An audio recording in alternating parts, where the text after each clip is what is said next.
अच्छी और सच्ची खबरों में आज हम बात उसकी जिस पर पूरे देश ही नहीं बल्कि पूरी दुनिया की निगाहें टिकी हुई हैं। चंद्रयान-3 अभी तक ये मिशन सफलतापूर्वक आगे बढ़ता चला जा रहा है और अब बारी आ गई है आखिरी पड़ाव की। 23 अगस्त की शाम लैंडर की चांद की सतह पर लैंडिंग होनी है। अब सभी को इंतजार है उस लम्हे का जब भारत और इसरो के नाम कामयाबी का कीर्तिमान लिखा जाएगा।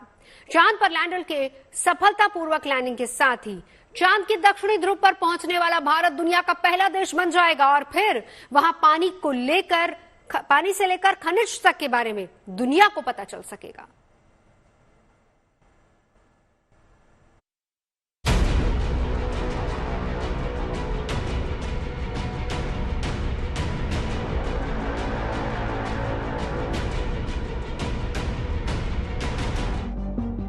अब से महज 46 घंटे से भी कम का वो वक्त होगा जब हिंदुस्तान का चंद्रयान-3 इतिहास रचने के करीब होगा।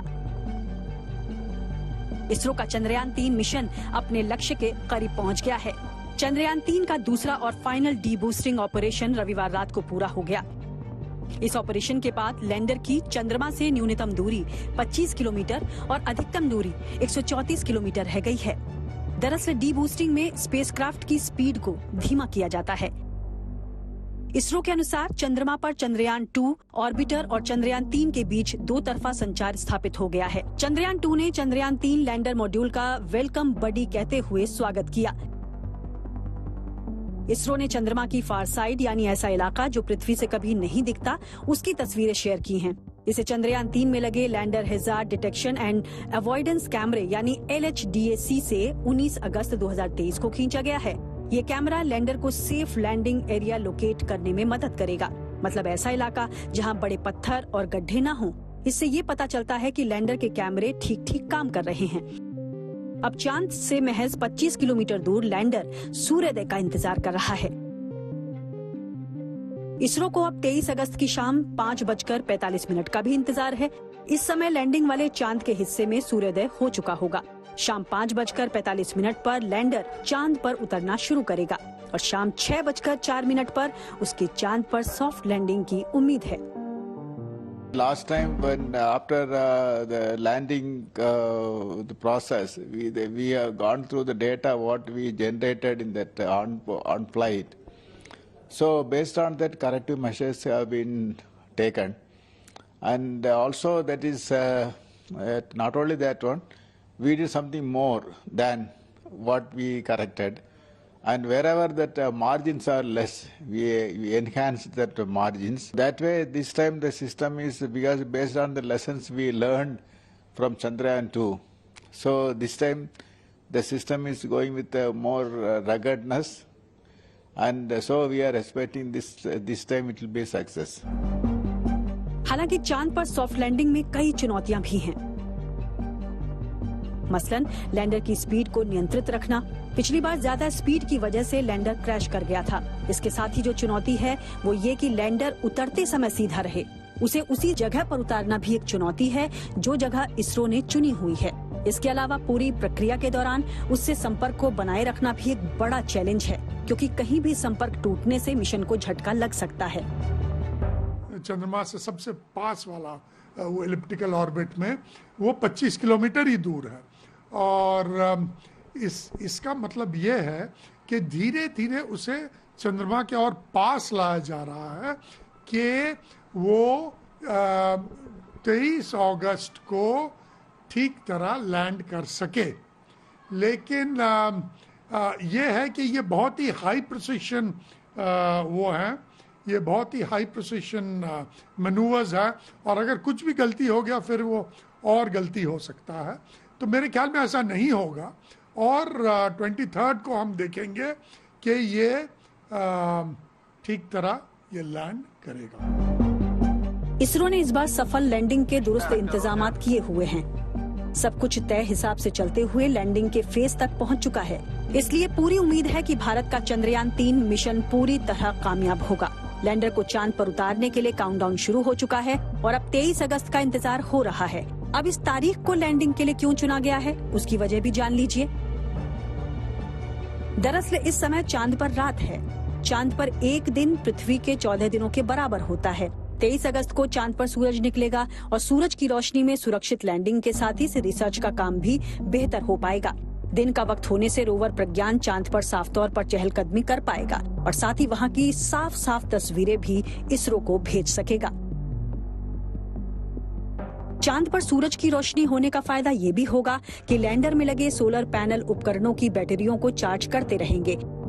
अगर रूस की नाकामी के पीछे छोड़ते हुए इसरो लैंडर विक्रम और उसके भीतर मौजूद रोवर प्रज्ञान को चांद पर उतारने में कामयाब रहा तो भारत के नाम बड़ा कीर्तिमान स्थापित हो जाएगा, क्योंकि अभी तक अमेरिका, रूस और चीन चांद तक तो पहुंच चुके हैं, लेकिन चांद के दक्षिणी ध्रुव तक पहुंचने में अभी तक किसी को कामयाबी हासिल नहीं हुई है। रूस ने 47 साल बाद हालांकि ये कोशिश की थी, लेकिन उसका स्पेसक्राफ्ट लूना 25 क्रैश कर गया, जिसकी 21 अगस्त को लैंडिंग की संभावना थी। वो सफल नहीं हो पाई। उनका जो ये लूना 25 है, ये काफी सालों बाद उनका लूना वो एक्सप्लोरेशन जा रहा था, कुछ 47 इयर्स में। ये पहले भी डिले हो चुका था। सबसे बड़ी बात इसमें जो लेसन हमें है, जो हमने सीखना है कि कुछ भी छोटा सा भी अगर खामी आ जाए स्पेस एक्सप्लोरेशन में, ये एक बड़ा डिजास्टर हो सकता है। चंद्रयान 3 के लैंडर विक्रम की सॉफ्ट लैंडिंग सफल रही तो रोवर प्रज्ञान उससे बाहर आएगा और वहां चहलकदमी कर पानी और वहां के वातावरण के बारे में जानकारी देगा। वहां पानी या बर्फ के अलावा कई दूसरे प्राकृतिक संसाधन भी मिल सकते हैं। चांद पर लैंडर के उतरने का जैसे जैसे वक्त करीब आता जा रहा है, वैसे वैसे चंद्रयान 3 मिशन की कामयाबी के लिए देश में दुआओं का सिलसिला आगे बढ़ रहा है। कर्नाटक में कन्नड़ जिले के कुक्के श्री सुब्रमण्य मंदिर में नागपंचमी के मौके पर स्पेशल पूजा हुई, तो बिहार के जमुई में हवन जाप और अनुष्ठान हो रहे हैं। हर किसी को उम्मीद ही नहीं बल्कि भरोसा है कि इसरो की मेहनत और उनकी प्रार्थनाएं जरूर रंग लाएंगी। Bureau report, good news today. आखिर चंद्रयान 3 की सफल लैंडिंग से क्या फायदा होगा और इसके बारे में क्या कहना है वैज्ञानिक डॉक्टर टीवी वेंकटेश्वरन का, आइए जानते हैं। ये लैंडिंग से हमारा वो रोवर है ना, वो एक छोटा सा कार के तरह वो चांद के इधर उधर घूमेगा। वो चांद का सतह में, उसका मिट्टी में, चांद का मिट्टी में क्या क्या मिनरल्स है वो खोज करें। एंड लोग सोचता है, उसका थोड़ा थोड़ा प्रूफ भी है, सिर्फ सोचता नहीं है, सिर्फ थोड़ा थोड़ा प्रूफ भी है। एक मटेरियल है रेयर अर्थ एलिमेंट, हमारा इलेक्ट्रॉनिक्स में उसका जरूर आवश्यक है। वो रेयर अर्थ एलिमेंट्स उधर बहुत ज्यादा क्वांटिटीज में है करके एक आइडिया है, उसको खोज करेगा। तो कल किसको पता, मे बी आज से 20-30 वर्ष के बाद चांद से लेके आया वो रेयर अर्थ एलिमेंट में मे बी आपका बच्चा का मोबाइल होगा, आपका ग्रैंड सन या ग्रैंड डॉटर का कंप्यूटर उससे चलेगा, किसको पता। चंद्रयान 3 मिशन के लैंडर को 23 अगस्त को चांद की सतह पर सॉफ्ट लैंडिंग करनी है, लेकिन उससे पहले आप वर्चुअल रियलिटी के जरिए चंद्रयान की यात्रा में शामिल हो सकते हैं। दिल्ली की एक प्राइवेट कंपनी ने चंद्रयान 3 की पूरी यात्रा को 360 डिग्री एक्सपीरियंस के साथ वर्चुअल रियलिटी में उतार दिया है, जिसमें इसरो के कंट्रोल रूम से लेकर रॉकेट के जरिए चंद्रयान के चंद्रमा तक उतरने की पूरी यात्रा को महसूस किया जा सकता है। श्वेता, कैसे बताए, ये आपका जो क्लिप वीआर है, वर्चुअल रियलिटी है, उसके आप ऑपरेशन हेड हैं, क्या आपने किया है, ये क्या करिश्मा है? बस आपको चांद पर लेके जाने की तैयारी है। छोटी सी हमारी एफर्ट है कि हम आपको ले जाएं चांद पर। और जो लगता है कि ये आपका स्पेस लॉन्च हो भी गया है यहाँ पर। बिल्कुल बिल्कुल, अभी लॉन्च हुआ है, देखिए आप इसका अनुभव कीजिए। आप देखिए कि किस तरीके से जो स्पेसशिप है वो धरती के से बाहर निकल रहा है और चंद्रमा की तरफ जा रहा है। बिल्कुल, अब हम चांद की ओर चल पड़े हैं और हम डिटेक्शन देखेंगे कि कैसे कैसे पार्ट्स डिटैच होते हैं और किस तरह से हम लैंडिंग तक पहुंचते हैं। आपको दिखाएंगे कि ये जो पूरा स्पेसशिप है जिसको PSLV इंजन के थ्रू भेजा गया है, और अब ये इंजन इससे अलग हो गए, और इसमें क्या रह गया? अब ऑर्बिटर है, ऑर्बिटर आपको आगे लेके जाएंगे। मून की ऑर्बिट जैसी ही हो जाएगी, उसके बाद विक्रम वहां से डिटैच होंगे और वो अपने लिए सेफ एक जगह देखेंगे जहाँ पे वो लैंड हो सके अच्छे से। देखिए ये ऑर्बिटर जो है इससे निकल गया और इसमें विक्रम भी इसके साथ साथ जा रहा है। अभी धरती के चारों ओर है, अभी थोड़ी देर में ये चंद्रमा की तरफ जाएगा और ये चंद्रमा की तरफ बढ़ गया है। बिल्कुल, अभी थोड़ी देर में हम देखेंगे कैसे ये डिटैच होता है। जो सबसे मुख्य है वो ये है क्या कि कैसे पृथ्वी के गुरुत्वाकर्षण से दूर वो चांद की तरफ चक्कर लगाएगा, ये बहुत महत्वपूर्ण होता है। ये यहाँ से निकल गया, ये अब चांद की तरफ चल पड़ा है। बिल्कुल, ये वो नज़ारा है जो एक आम आदमी बिल्कुल नहीं देख पाता। देखना बहुत कुछ चाहता है, सोचता है कि मैं देखूं, जानूं, लेकिन किताबों से जानना थोड़ा सा मुश्किल होता है, इतना आसान नहीं रहता है याद में रखना। यहाँ पर ऑर्बिटर से ये अलग भी हो गया है और ये जा रहा है चंद्रमा की तरफ। अब लैंडिंग की तैयारी है इसी तरीके से। बिल्कुल बिल्कुल बिल्कुल, और ये चंद्रमा पे पहुंचने वाला है। बिल्कुल, अब यहाँ पे ऑर्बिटर और विक्रम की डिटैचमेंट होगा और जैसे ही वो एक सेफ जोन में पहुंच जाएंगे तो वो चांद पे लैंड करने की कोशिश करेंगे। देखिए ये ऑर्बिटर जो है वो अलग हो गया, इधर चला गया और चंद्र जो विक्रम है जो कि एक्चुअली जिसको लैंड करना है, जिसको उतरना है चांद पर, वो अब चांद की तरफ चल पड़ा है और उतरने की तैयारी पे है। काउंटडाउन शुरू और हम यहाँ पे धरती भी देख सकते हैं, दूर में धरती भी दिख रही है। सुंदर, बहुत सुंदर नजारा है जो एक आम आदमी को बिल्कुल देखने को नहीं मिल पाता है। हम यूजुअली धरती से चांद को देखते आए हैं, आज हम पहली बार चांद से धरती को देखेंगे। और ये है विक्रम जो लैंड होने वाला है 23 तारीख को, और उसको हम पहले ही आपको दिखाना चाहेंगे कि कैसे लैंड होगा। तो ये ऑलमोस्ट लैंड हो गया। बिल्कुल, लैंड होते ही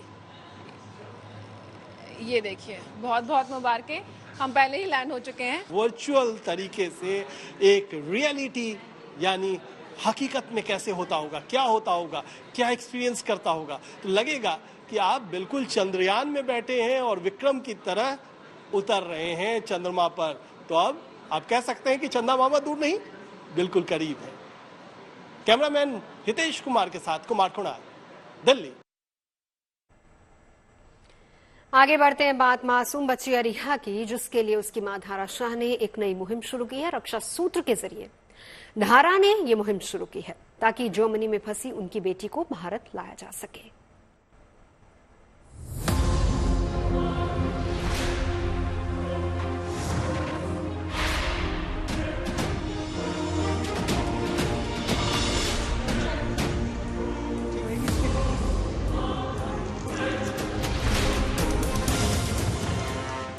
ढाई साल की इस मासूम के माता पिता को उम्मीद थी कि शायद स्वतंत्रता दिवस के दिन इनकी बेटी को लेकर कोई सुखद खबर इन्हें मिलेगी, मगर अफसोस कि वो हो न सका।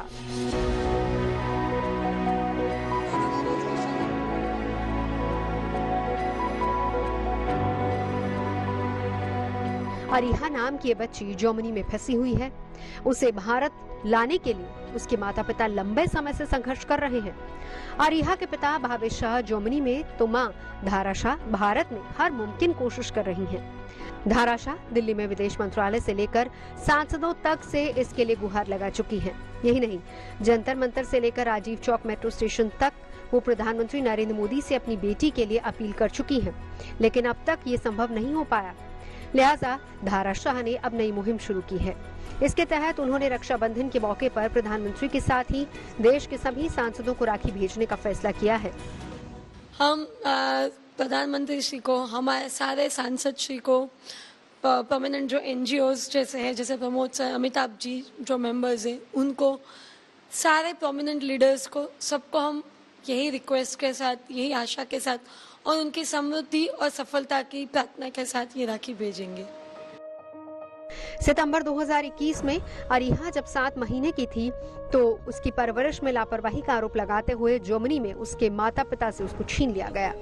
मामले की जांच में आरोप गलत पाए जाने के बाद भी अरीहा को उसके माता पिता को सौंपा नहीं गया, बल्कि फॉस्टर केयर में रख दिया गया, जहां शुरू में तो माता पिता को उससे मिलने की इजाजत थी, लेकिन कुछ समय पहले उस पर भी बंदिश लगा दी। यहाँ तक कि वीडियो कॉन्फ्रेंसिंग के जरिए भी उसे नहीं दिखाया जा रहा। जर्मनी की तरफ से हो रही इन सारी हरकतों से परेशान माता पिता जगह जगह गुहार लगा चुके हैं। भारत सरकार की ओर से इस मामले को लेकर गंभीरता दिखाते हुए भरोसा दिया गया है, लेकिन अभी तक कोई ठोस नतीजा निकलकर सामने नहीं आया।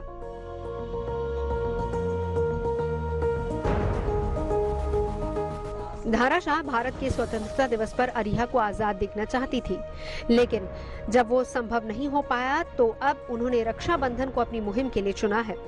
धारा ने इस मुहिम की शुरुआत दिल्ली के एक एनजीओ प्रयास से की है। उन्होंने बच्चों के लिए काम करने वाले एनजीओ प्रयास के अमोद कंठ को राखी बांधी, जिन्होंने जर्मन एम्बेसी को इस संबंध में ईमेल भी किया है ताकि अरिहा का केस भारत ट्रांसफर हो सके। किसी वजह से, किसी कानूनी वजह से अगर जर्मन गवर्नमेंट या जर्मन चाइल्ड केयर अथॉरिटीज़ अगर ऐसा समझते हैं कि बच्चे को तुरंत वापस नहीं किया जा सकता है, माता पिता के हवाले नहीं किया जा सकता है, तो कम से कम उस बच्चे को भारतवर्ष तो भेजा जा सकता है। क्योंकि भारतवर्ष का जो पूरी सभ्यता, संस्कार, यहाँ का जीवन, बच्चों की ज़रूरतों को समझने की अपेक्षा, ये तमाम चीज़ें भारतवर्ष में बहुत ज़्यादा अच्छी हैं, मच बेटर है वहाँ के मुकाबले, जर्मनी के मुकाबले। इसलिए हमने अपील किया है कि भाई आप इनको भेजें यहाँ पे। जेएनटी भी अरिहा को जर्मनी से भारत लाए जाने की इस मुहिम में उनके साथ है और यही वजह है कि धाराशाह ने जेएनटी को भी अपनी नई मुहिम का हिस्सा बनाते हुए जेएनटी संवाददाता मनीष चौरसिया को भी राखी बांधी। तमाम सारे जो मेंबर ऑफ पार्लियामेंट हैं 800 से ज्यादा, उनको ये राखियां भेजी जाएंगी, ये चिट्ठी भेजी जाएगी और साथ ही साथ जितने भी एमिनेंट पर्सनालिटीज हैं, चाहे वो एनजीओ के हैं, चाहे वो एक्टिविस्ट हैं, उन सबको भी राखी धरा भेजेंगी। आज इस वक्त हम प्रयास एनजीओ में हैं जहां पर अमोद कांत जी हैं जिनको राखी धरा ने बांधी है और खुद गुड न्यूज टुडे भी धरा की इस पूरी मुहिम का हिस्सा बना है। हमने भी धरा से वो राखी धरा ने हमें बांधी है और हम लगातार धरा के साथ इस मुहिम में जुड़े हुए हैं। धाराशाह ने अपनी मुहिम के तहत देश के सभी सांसदों को अरिहा की ओर से राखी भेजना तय किया है। प्रधानमंत्री को राखी के साथ अरिहा की एक फोटो भी भेजी जा रही है। इस फोटो के पीछे एक संदेश भी लिखा है जिसमें अरिहा प्रधानमंत्री की कुशलता और तरक्की की कामना करते हुए उनसे खुद को भारत वापस लाए जाने की गुहार लगा रही हैं। राखी रक्षा का पर्व होता है, तो मैं यही आशा रखती हूँ कि हमारी भारत सरकार, हमारे माननीय मोदी जी अरिहा की भी रक्षा करेंगे और उसे जल्द से जल्द भारत लाएंगे। गुजरात की रहने वाली धाराशाह अहमदाबाद से दिल्ली आई। इनका कहना है कि हमारे यहाँ राखी को रक्षा पोटली कहते हैं, लिहाजा इसके जरिए ये देश के सभी सांसदों से अरिहा की रक्षा करने की अपील कर रही हैं।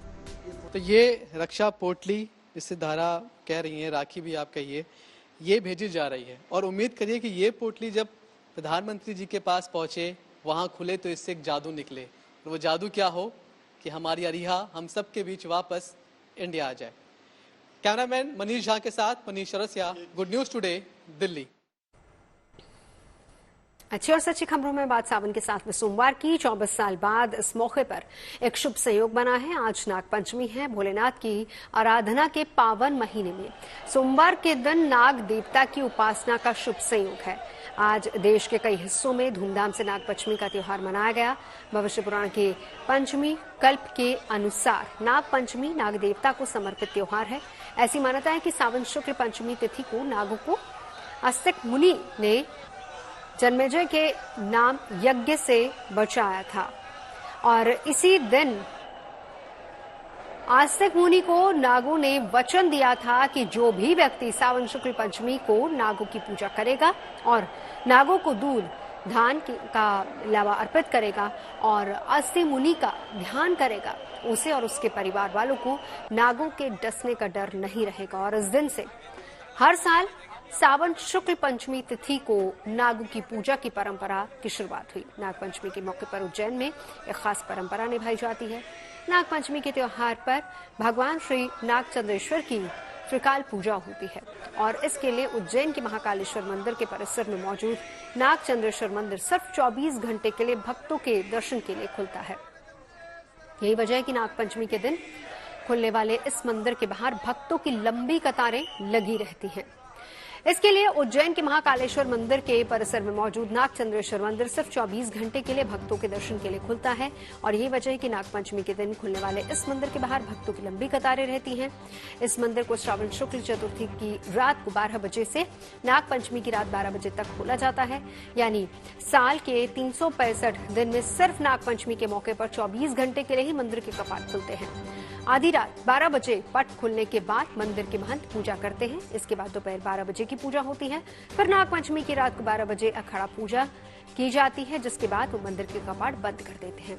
इस मंदिर से जुड़ी पौराणिक कहानी के मुताबिक सर्पराज तक्षक ने महादेव को मनाने के लिए घनघोर तपस्या की थी। सर्पराज की घोर तपस्या से भोलेनाथ खुश हुए और उन्होंने सांपों के राजा तक्षक नाग को अमृत का वरदान दिया और ऐसी मान्यता है कि उसके बाद से ही तक्षक राजा ने प्रभु के सानिध्य में ही वास करना शुरू कर दिया। लेकिन महाकाल वन में वास करने से पहले उनकी ये कामना थी कि उनके एकांत में विघ्न न हो, इसीलिए वो पूरे साल में सिर्फ नाग पंचमी के दिन ही दर्शन देते हैं। और परंपरा ये भी है कि साल के बाकी दिन उनकी इच्छा का सम्मान करते हुए मंदिर के कपाट बंद रहते हैं। इसके अलावा एक कहानी इस मंदिर को रामायण काल से भी जोड़ती है। ऐसा कहा जाता है कि भगवान श्री राम अपने पिता दशरथ के तर्पण के लिए उज्जैन आए थे, तब शेषनाग उनके दर्शन के लिए पहुंचे थे और तब से राम सीढ़ी के ऊपर ये महोत्सव मनाने की परंपरा शुरू हो गई। लेकिन वक्त के साथ परंपरा बदली और ये उत्सव उज्जैन के महाकालेश्वर मंदिर में होने लगा। ऐसा भी माना जाता है कि मालवा साम्राज्य के परमार राजा भोज ने 1050 ईस्वी के करीब इस मंदिर का निर्माण करवाया था और इसके बाद सिंधिया घराने के महाराजा रणोजी सिंधिया ने 1732 में जब महाकाल मंदिर का जीर्णोद्धार करवाया था तो उसके साथ ही इस मंदिर का भी जीर्णोद्धार हुआ था। और मान्यता यह है कि महाकाल मंदिर के ऊपरी तल पर विराजे भगवान नागचंद्रेश्वर जागृत अवस्था में हैं और इसीलिए उनकी मूर्ति को साल भर कपड़े से ढककर रखा जाता है और मंदिर भी बंद रहता है। पुजारी को भी यहाँ आने की अनुमति नहीं होती। अब ऐसी बहुत सारी मान्यताएं हैं। भावग्राही जनार्दना, जिसकी जैसी भाव होता है वैसी भगवान उसकी मनोकामना पूर्ण करते हैं। उसी तरह से लोगों की ये आस्था है कि जिसकी कुंडली में काल सर्प का दोष इत्यादि या अनेकों तरह के दोष हैं, अगर भगवान नागचंद्रेश्वर का दर्शन करते हैं तो उनका दोष समाप्त हो जाता है। उनके भाव को प्रणाम है और जो भी ये भाव लेकर के आते हैं भगवान से हम यही प्रार्थना करते हैं कि उनके विघ्नों का संकटों का नाश करें और उनके दोषों का शमन करें। ये विग्रह अपने आप में बड़ा अद्वितीय, बड़ा अद्भुत विग्रह है। जब भी उसका दर्शन करने का सौभाग्य मिलता है तो उस भाव को शब्दों में व्यक्त नहीं किया जा सकता है, क्योंकि एकमात्र ये विग्रह है जो सर्पशैया पर भगवान शिव का पूरा परिवार स्थापित है। अन्यत्र हमें ऐसा कहीं देखने को नहीं मिलता है और एकमात्र ये मंदिर है जो वर्ष में सिर्फ एक दिन के लिए जिसके पट खोले जाते हैं और पूरे साल भक्तों को उसकी प्रतीक्षा रहती है। वो घड़ी आज आ गई, वो पल आ गया, पट खुल गए, श्रद्धालु दर्शन कर रहे हैं। भगवान नागचंद्रेश्वर से बस यही प्रार्थना है कि ये जो जितने भी श्रद्धालु आ रहे हैं सुरक्षित सब लोग दर्शन करें और व्यवस्थित तरीके से दर्शन करते हुए और भगवान का आशीर्वाद प्राप्त करते हुए अपने घर को पधारें।